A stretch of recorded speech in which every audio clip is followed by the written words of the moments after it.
What's up guys, my name is Ace, and welcome back to another gun guide. This is the series where I go into great detail with all of the stats as well as some excellent attachment combinations for every gun in Modern Warfare 2. And in today's episode, we're going to be moving on to the Signal 50 sniper rifle.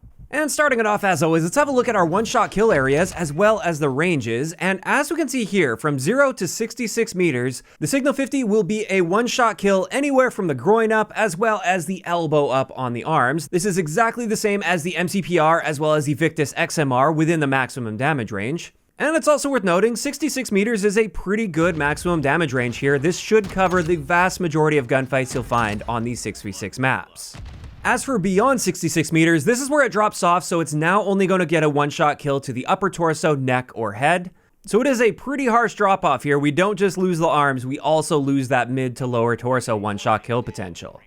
As for our rate of fire, this is 107 rounds per minute. It is worth noting a lot of you guys use sim.gg, and I use it for some stats as well. In this particular case though, their rate of fire value doesn't line up with what you actually experience in the game, which is 107 rounds per minute, or a rechamber time of roughly 560 milliseconds. As for our aim down sight time, this is 690 milliseconds, which is the slowest in the sniper rifle category by a fairly noticeable margin as well. The next closest to this would be the Victus XMR at 625 milliseconds. But finally, for the handling section, our sprint out times are pretty standard for sniper rifles at 250 milliseconds for our standard sprint out time and 375 milliseconds for our tactical sprint out time. And with that, let's now move into our bullet velocity, which is unfortunately the slowest in the sniper rifle category at 650 meters per second. Generally speaking, within these 6v6 maps and the typical ranges you'd find within those, this shouldn't be much of an issue, but you will absolutely notice this if you really start to stretch out your ranges, or if you're playing Invasion or Ground War or DMZ. You will have to account more for leading moving targets as well as for bullet drop than the other sniper rifles in the game. Then let's have a look at Hipfire, and as we can see here, the Signal 50 has the worst Hipfire in the sniper rifle category, and that does make sense since it is a semi-auto with a much higher fire rate. They don't want you to be able to spam and get accurate Hipfire shots.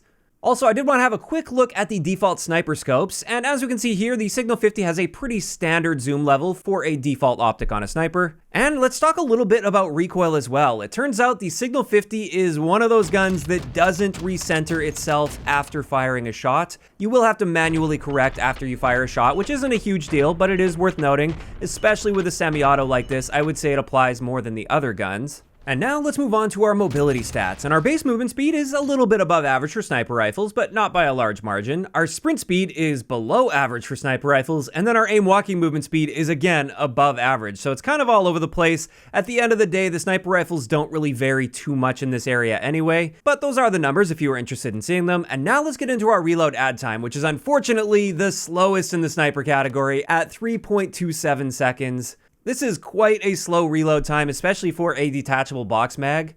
And it's worth noting, if you use the larger 7-round magazine, it will just slightly slow down that reload time. As for a bunch of other unique attachments and how they impact our aim down sight speeds, we have 4 barrels, 3 of which hurt our aim down sight speed, 1 helps our aim down sight speed, 3 rear grips, and only 1 of them helps with our aim down sight speed, 3 stocks, again, 1 of which helps with aim down sight speed, 1 of them hurts our aim down sight speed, and then finally just the 1 extended mag attachment for 7 rounds, which hurts our aim down sight speed by 25 milliseconds. And after that, I did want to talk briefly about ammunition, just in case you didn't see the recent episode on the Victus XMR. The Signal 50 does have access to explosive ammo as well as incendiary ammo, but just like with the Victus XMR, I'd recommend staying away from both of these. Neither of them will improve your one-shot kill potential at all. And in the case of explosive rounds, if the enemy starts using Bomb Squad, you literally can't get a one-shot kill on them if they're at full health, even with a headshot. So you're just setting yourself back by using those ammo types. Stay far away from them. And finally, for the stats, I did want to have a look at the barrels and how they impact our ranges as well as the velocity on the gun. And as we can see here, the first 2 barrels actually give us a 16% range boost, which is really nice, although unnecessary I'd say for most 6v6 maps. These may be good options for you if you're playing Ground War, Invasion, or DMZ. Then the 3rd barrel has no impact on our range, but it does slightly boost our velocity. And finally, the 4th barrel will hurt our range by 5%, and you also see a bit of a velocity reduction there. So there we go, that wraps it up for all of the important stats that I wanted to cover with the Signal 50. Now let's move on to some excellent attachment combinations I've got for you guys. And the first one is my more aggressive build. This is the one I like using on most of the 6v6 maps. And with this, we've got the 21.5-inch fluted 50 barrel. This is the one that helps with our aim down sight speed. We've got the OLEV laser, which gives us the best improvement to aim down sight speed out of any of the laser attachments. The VLK 4X optic. One of the big reasons I use this is, first off, I like that lower zoom value for 6v6 maps, but more importantly, this helps your aim down sight speed by 60 milliseconds. That's a really nice boost, so I love using it on my more aggressive sniping builds.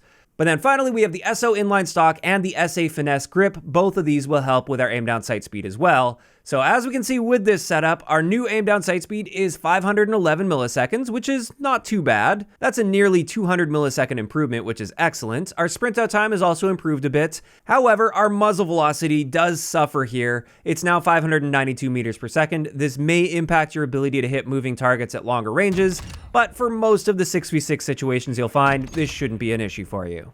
So there we go, that's the first one, and the one that I would tend to use for 6v6. However, I also wanted to share my Hardscoper build. This is the type of build where you treat it more like a traditional sniper, just hanging back, picking people off at longer ranges. This can work really well sometimes in 6v6, but this is much more geared toward like ground war, invasion, or DMZ. With this one, surprisingly, I'm using a muzzle attachment on this. I'm using the Legion Fire Comp. This one helps primarily with vertical recoil, which this gun definitely benefits from if you want to just sit back and hardscope and you want to get those follow-up shots on multiple enemies, or if maybe you get a hit marker or you miss your target, you can get that second follow-up shot off much more effectively with this. Additionally, we're using high velocity ammo, so this is going to excel a bit more at those longer ranges. We've got the Schlager PECBOX 4 laser, which helps with aim down sight speed without having a visible laser beam.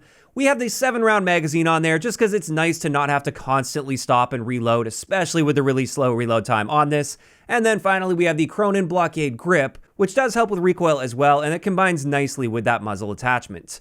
And as we can see with this, the follow-up shots are a lot easier than if you aren't using these particular attachments. That recoil is cut down very considerably, and I do find that really helpful for getting those consecutive accurate shots off. Unfortunately though, with this, our aim down sight speed does suffer a little bit. It's now 712 milliseconds, which is completely unviable for any sort of quick scoping. However, at least our bullet velocity is nicely improved up to 936 meters per second.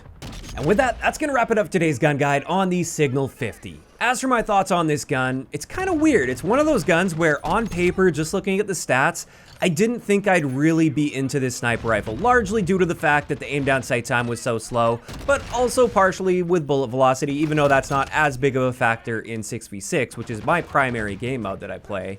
However, for whatever reason, when I actually get into the game itself, this gun just feels great in my hands and I really enjoy using it. I think a big part of it is I like those really fast follow-up shots, so I can often deal with multiple enemies in quick succession, or if I miss a shot, it's not nearly as punishing as many of the bolt-action sniper rifles. And therefore, I do like this gun, but I also can acknowledge that it has a lot of downsides compared to the other sniper rifles in the game. Now, of course, those are just my thoughts on the Signal 50, and I'd love to hear what you guys think about this in the comments down below. And of course, if you guys have missed any of the previous episodes of Gun Guides, I will leave a link to the playlist in the description of the video. If you enjoyed this one, a like rating is always appreciated, and don't forget to subscribe for more if you haven't already. I'll talk to you guys next time.